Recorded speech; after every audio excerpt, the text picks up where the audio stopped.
The racist man believed he could humiliate the royal guardsman and get away with it. But when he set his dog on the guard, what happened next left everyone speechless. It was a bright morning in the bustling city of Kingston, sunlight gleaming off the regal gates of the National Assembly and the polished buttons of the guards stationed there. Crowds of locals and tourists gathered, clicking pictures and chatting. Among them was Damon Scott, a well-built royal guardsman known for his composure and discipline. Clad in his ceremonial uniform, Damon stood unyielding, his posture projecting pride and authority. The serene atmosphere was disrupted by a man in his mid-30s, dressed in a casual jacket and jeans. His expression was smug, his movements brimming with arrogance. Liam Harris, known for his bigoted views and attention-seeking antics, strutted toward Damon, shouting, "Hey, statue boy, why don't you crack a smile?" The crowd chuckled nervously. Damon remained still, his eyes fixed ahead. Frustrated by the lack of response, Liam escalated his taunts. "Are you deaf, or just a robot?" he jeered, stepping dangerously close to the no-cross line. The tension in the air grew as some spectators began recording the interaction while others murmured disapproval. Liam grinned, feeding off the crowd's attention. "Is that real fur on your hat, or did you borrow it from a cheap costume store?" Pulling out his phone, he snapped selfies, mocking Damon's stoic expression. Then, emboldened by his audience, he announced, "Let's see if this gets a reaction." He reached toward Damon's hat, but a sharp voice from security stopped him. "Sir, do not cross the line." Liam raised his hands theatrically. "Relax, I'm just having some fun. Can't a guy enjoy himself?" His grin widened as he scanned the growing crowd. But the guard's unwavering silence only fueled his indignation. Then, Liam whistled loudly, and a large black Doberman emerged from the crowd. Its sleek coat gleamed as it trotted toward its owner. "Bruno, sit," Liam commanded, slapping his thigh. The dog obeyed, its sharp gaze fixed on Damon. For the first time, Damon's posture shifted ever so slightly, his body tensing in preparation for what might come. "Let's see if this statue can finally move," Liam sneered. "Bruno, attack." Gasps and screams erupted as the Doberman leapt forward, teeth bared. The crowd scattered in panic, some dropping their phones while others continued recording the shocking scene. Damon remained motionless until the dog was mere feet away. Then he emitted a sharp, piercing whistle. The sound sliced through the chaos, and Bruno froze mid-leap, skidding to a halt. It tilted its head in confusion before sitting obediently, as if under an unseen command. Silence blanketed the square as the crowd watched in stunned disbelief.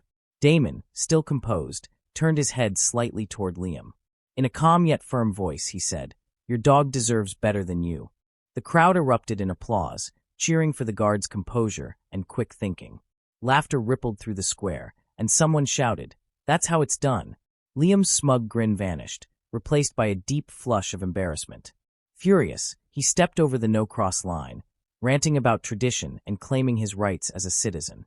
"This is just a silly show," he shouted, inches from Damon's face. "I paid my taxes for this nonsense. You're nothing but a costume clown." As Liam's tirade escalated, a National Assembly security officer, clad in a sharp uniform, approached.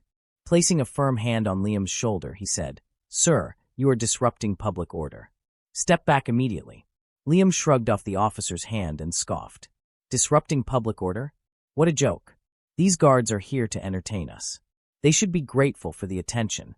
The crowd, initially amused by Liam's antics, now jeered and heckled him. "Show some respect," someone yelled. "This isn't a circus." Another added, "You're embarrassing yourself." The officer didn't flinch. Speaking into his radio, he called for backup. Within moments, 2 additional guards arrived, their presence amplifying the seriousness of the situation. Liam's bravado faltered as the crowd rallied behind Damon.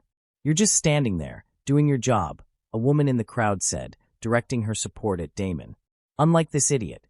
Liam hesitated, glancing nervously at the growing crowd and the stern faces of the guards. The officer addressed him again. "Sir, you are under arrest for violating public order and threatening a secured area." As Liam was escorted away, Bruno followed obediently, glancing back at Damon one last time. The crowd applauded again, cheering for Damon's composure and discipline. Some took photos, captioning them with admiration. Damon, as always, remained unshaken, adjusting his hat slightly to perfect its alignment before resuming his stance. Videos of the incident, including Damon's whistle that stopped the Doberman, went viral on social media.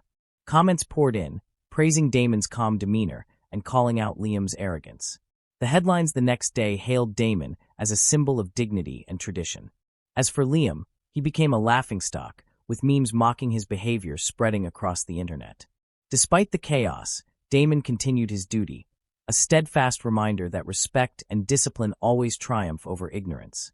As Liam Harris was escorted off the National Assembly grounds, the incident quickly became the talk of the town. The video of Damon Grant's impeccable composure and the whistle that stopped the Doberman mid-attack spread like wildfire online. While many lauded Damon's professionalism, others criticized Liam's actions, labeling him a public disgrace. The following day, Damon returned to his post.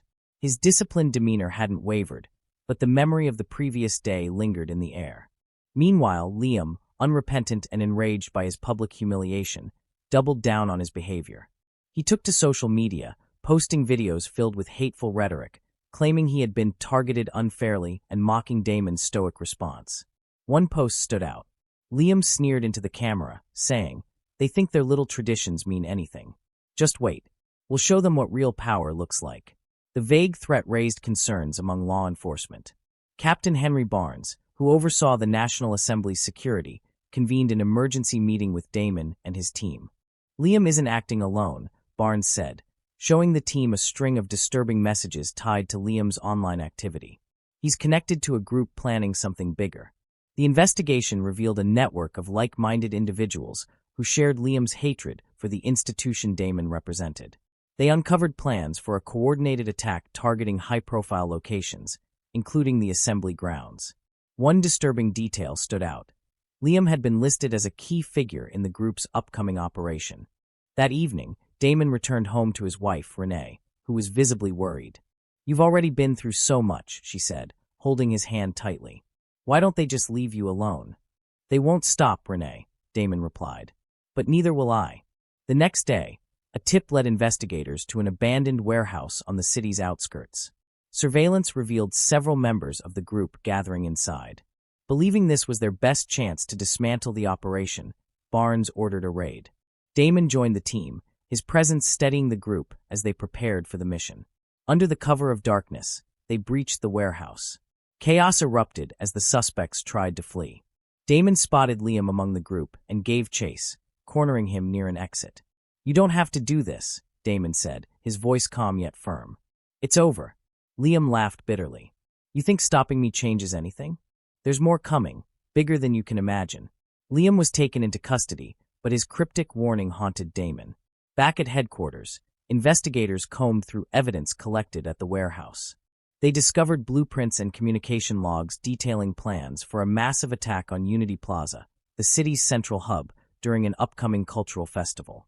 The team quickly mobilized. Bomb squads were dispatched to Unity Plaza while undercover officers infiltrated the festival grounds. Damon was stationed near the main stage, a likely target. The festive atmosphere was tense, the joyous crowd oblivious to the danger lurking in the shadows. Hours passed with no sign of the group until Damon's sharp eyes caught sight of a suspicious figure carrying a large duffel bag near the sound equipment. Damon alerted the team and approached the man cautiously. "Excuse me," Damon said. "May I see what's in the bag?" The man bolted, weaving through the crowd. Damon pursued him, shouting into his earpiece, "Suspect fleeing toward the food court. Possible explosives." The chase ended when the man dropped the bag and disappeared into the crowd. Bomb technicians confirmed the bag contained an active explosive, wired to detonate remotely.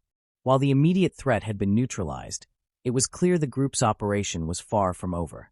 That evening, Damon received another chilling message. "You stopped one of us, but you'll never stop all of us. Tomorrow it begins." The next morning, Captain Barnes briefed the team. "We've identified the leader of this operation, a man they call the director. He's coordinating everything from a remote compound in the mountains. If we take him down, we end this." The team prepared for the raid, knowing it would be their most dangerous mission yet. Damon, despite Renee's concerns, insisted on joining. "I have to see this through," he told her. The raid began under the cover of night. The compound was heavily fortified, but the team moved with precision, neutralizing guards and breaching the main building. Inside, they found the director seated behind a desk surrounded by monitors.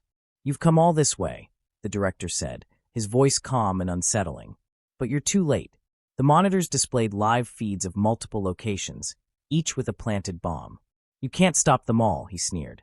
And even if you do, this isn't about the bombs. It's about the message. Damon stepped forward, his weapon drawn. Call it off, he demanded. Whatever this is, it ends now. The director smirked. You don't understand. People like you represent weakness. People like me bring order. Before the director could press a button on his desk, Damon acted. With a swift shot, he destroyed the device. The team moved in, securing the director and dismantling his equipment. Bomb squads, guided by intel recovered from the compound, successfully disarmed all remaining explosives. The operation was a success. The network's leadership had been dismantled, and the immediate threat neutralized. Damon returned home to Renee that night, exhausted but resolute. Is it over? She asked. For now, Damon replied. But there's always more work to do. The following day, as Damon stood at his post, he reflected on the events of the past weeks. The battle against hatred was far from over, but his resolve had never been stronger. The viral video of his confrontation with Liam, now paired with news of the successful raid, had turned Damon into a symbol of strength and dignity. As he resumed his watch over the National Assembly, Damon knew one thing for certain. He would continue to stand tall, no matter what challenges lay ahead.